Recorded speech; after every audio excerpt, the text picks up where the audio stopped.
In the frozen skies over Western Europe, two enemies met thousands of feet above the ground, one battered, bleeding, and struggling to stay airborne, the other armed, ready, and lethal. It was December 20th, 1943, and what unfolded next wasn't a dogfight. It was a moment of humanity amidst the horror of war.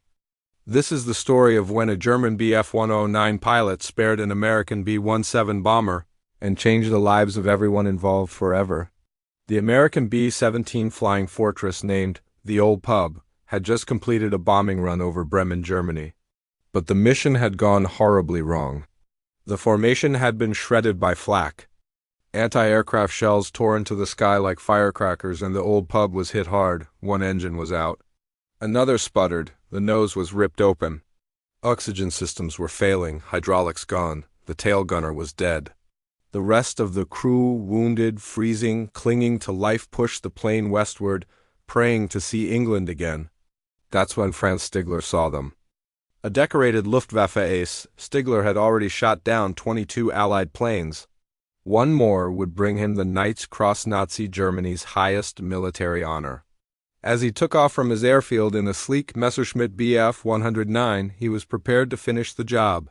The bomber was riddled with holes. Its tail looked like it had been chewed by wolves. The rear guns hung limp. The crew inside, some unconscious, some barely alive, were slumped over their stations. The plane was dead in the air, held together by luck, prayers, and sheer willpower. Stigler lined up behind the bomber. His finger hovered over the trigger. And then something changed. He remembered the words of his commanding officer, Gustav Rattel. "If I ever hear of you shooting at a man in a parachute, I'll shoot you myself." In that moment, Franz saw not enemies, but fellow airmen. He thought of the honor of flight, of war's twisted code, and of the men inside that B-17, sons, brothers, husbands. Instead of firing, Stigler pulled alongside the bomber, close enough to make eye contact with its pilot, Charlie Brown. The two men stared at each other through cracked glass and icy wind. Charlie braced for the final shot, but instead, Stigler nodded. A gesture, a warning, a silent escort. Flying wing to wing, the German pilot signaled the B-17 to veer off toward neutral Sweden, a place where the crew could land and be interned. But Charlie Brown didn't want to abandon his comrades or his duty. He was determined to return to England no matter the cost.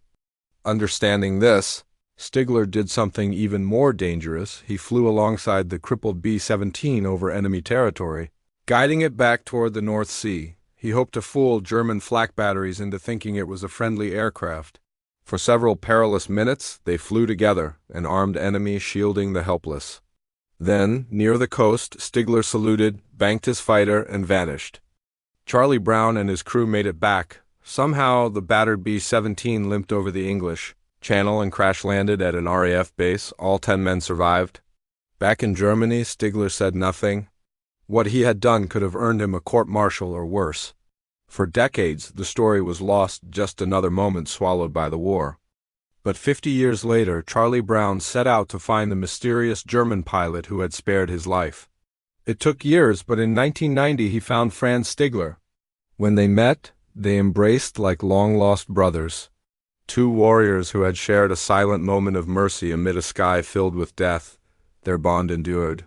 They became close friends, almost like family.